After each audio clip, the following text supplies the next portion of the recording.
हे पहा, अगदी गाड्यावर जशी मिळते ना तशी ही चमचमीत, चटपटीत, आंबट, गोड, तिखट चवीची अशी ही आपण ओली भेळ बनवणार आहोत. आणि ही ओली भेळ मी जरा वेगळ्या पद्धतीने बनवलेली आहे आणि पुढे जाऊन सांगतेच मी ही कशा पद्धतीने बनवलेली आहे, याच्यामध्ये कोणतं पदार्थ किंवा साहित्य वापरलेले आहेत. त्यामुळे व्हिडिओ शेवटपर्यंत नक्की पहा. नमस्कार, विना वर्ल्डमध्ये तुम्हा सर्वांचे खूप खूप स्वागत. आज आपण गाड्यावर जशी भेटते ना तशीच चमचमीत, आंबट, गोड, तिखट चवीची ना ओली भेळ बनवणार आहोत. तर चला आज आपण ही ओली भेळ बनवूया.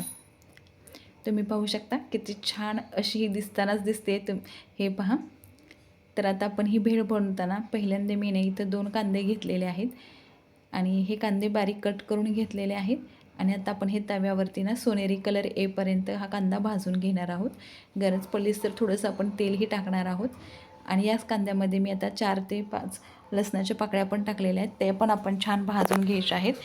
कांदा आपला सोनेरी कलरवर परतला गेला की आपण त्याच्यामध्ये ना मी हा एक मोठा साईजचा टोमॅटो आहे तो पण टाकून घेतलेला आहे. तो पण आपल्याला ना आता असा हा मऊ होईपर्यंत ना परतवून घ्यायचा आहे. आता हा टोमॅटो पण छान परत आलेला आहे, मऊ झालेला आहे. आता मी गॅस बंद करते आणि हे टोमॅटो आणि कांदा हे भाजलेलं थंड करून घेते आहे. आता हे थंड झालं की आपण मिक्सरला वाटून घेणार आहोत. याच वेळी तुम्ही ना याच्यामध्ये कोथिंबीर किंवा कोथिंबीरची देठंही टाकू शकता आणि मिक्सरला वाटून घेऊ शकता. आता हे मिक्सरला मी वाटून घेतलेलं आहे. आता गॅसवर मी एक कढई ठेवलेली आहे. त्याच्यामध्ये आता आपण तेल टाकून घेऊया. मी 1 ते 1.5 चमचा जो त्याच्यामध्ये असतो तो आपण याच्यात टाकून घेतलेला आहे. आणि आता आपण हे जे मी वाटून घेतलेलं आहे कांदा, टोमॅटो आणि लसूण हे आपण वाटून घेतलेले याच्यामध्ये टाकून घेणार आहोत. आणि हे तेलामध्ये आपण छान परतवून घेणार आहेत. तेल जसं तुम्हाला कमी जास्त आवडतं तसं टाकलं तरीही चालेल. हे सर्व मिक्सरचं काढून मी याच्यामध्ये ना टाकते आहे आणि हे छान परतवून घ्यायचं आहे आपल्याला. असंही आपण भाजलेलंच आहे ते, पण तरी पण आपण हे तेलामध्ये छान परतवून घेणार आहोत. आणि त्याच्यानंतर आता आपण याच्यामध्ये सर्व मसाले टाकून घेणार आहोत. आता पहिल्यांदा मी थोडीशी ना याच्यात आपला जो साठवणीचा आपला कांदा लसूण मसाला आहे तो टाकून घेतला आहे. जसं आपल्याला तिखट आवडतं त्याच्यानुसार. आता मी हा 1.5 चमचा ना काळा मसाला किंवा कांदा लसूण मसाला टाकून घेतलेला आहे. जो आपल्याकडे मसाला असेल तो टाकून घ्यायचा आहे. आणि हे पण छान परतवून घ्यायचं आहे. मसाला याच्यामध्ये हा शिजवून घ्यायचा आहे तेलामध्ये. आणि आता मिक्सरचं जे भांडं होतं ते मी स्वच्छ धुवून याच्यात टाकते आहे. पाणी कोमट वापरलं किंवा रूम टेम्परेचर थंड पाणी जरी वापरलं ना तरीही चालेल. आता जसं थोडंसं खूप सैलसर असंही नाही, थोडंसं घट्टसरच आपल्याला हे करायचं आहे.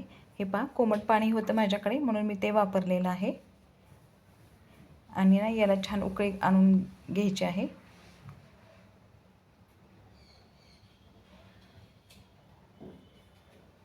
आता याच्यामध्ये आपण चवीनुसार मीठ टाकून घेऊया.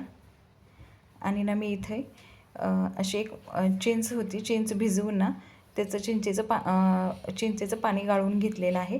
आणि आता ह्याच्यात हे बघा आवडीनुसार 1 वाटी मी गूळ टाकलेला आहे. जेवढी चिंच होती ना 1 वाटी चिंच घेतलेली, त्याचं 1.5 वाटी पाणी घेतले ते गाळून घेतलेलं झालं. आणि मग 1 वाटी मी गूळ टाकलेला आहे. आणि सर्वात शेवटी कोथिंबीर टाकलेली आहे. आता आपण गॅस बंद करूया आणि आपली ही ओली भेळसाठीची आमटी तयार झालेली आहे. काही जण फक्त चिंचगुळाची चटणी बनवतात, आता कैऱ्या टाकतात, पण मी आता नाही अशाच पद्धतीने ही भेळ बनवते. खूप छान लागते. आता हे माझ्याकडे कुरमुरे होते, ते कुरमुरे मी एका पातेल्यामध्ये घेतले आहेत. फरसाण घेतलेलं आहे, कांदा आणि टोमॅटो घेतलेले आहेत. आणि आता ही कोथिंबीर टाकून घेतलेली आहे. आणि आपल्याला जशी आवडते ही ओली भेळ, खूप ओलसर का थोडीशी अशी कमी ओलसर आवडते त्यानुसार याच्यात आपण ही आमटी, आंबट गोड तिखट अशी ही आमटी बनवलेली आहे ती याच्यात टाकून घ्यायची आहे. आणि हे छान मिक्स करायचं आहे. खूप छान लागते ही भेळ. तुम्ही एकदा या पद्धतीने नक्की भेळ ही ट्राय करा आणि कशी झाली आहे ते कमेंट करून सांगा. तुम्ही आपल्या चॅनलवर अजून नवीन असाल आणि आपल्या चॅनलला सबस्क्राईब केलं नसेल तर अशा साध्या आणि सोप्या रेसिपी पाहण्यासाठी आपल्या चॅनलला लगेचच सबस्क्राईब करा. हे पहा, मी प्लेटमध्ये काढून घेते आहे. अगदी छान, खूप आंबट गोड तिखट चवीची ही आपली चमचमीत अशी ही ओली भेळ तयार झालेली आहे. तुम्ही पण नक्की करून पहा आणि कशी झाली आहे ते कमेंटमध्ये नक्कीच सांगा. हे पहा, वरून कोथिंबीर, अजून तुम्हाला कांदा टोमॅटो हवा असेल तर, फरसाण हवं असेल तर असं टाकून घ्यायचं. खूप छान लागते. तर नक्की करा आणि कशी झाली आहे ते सांगा. तर चला भेटूया पुन्हा एकदा अशाच नवीन रेसिपी.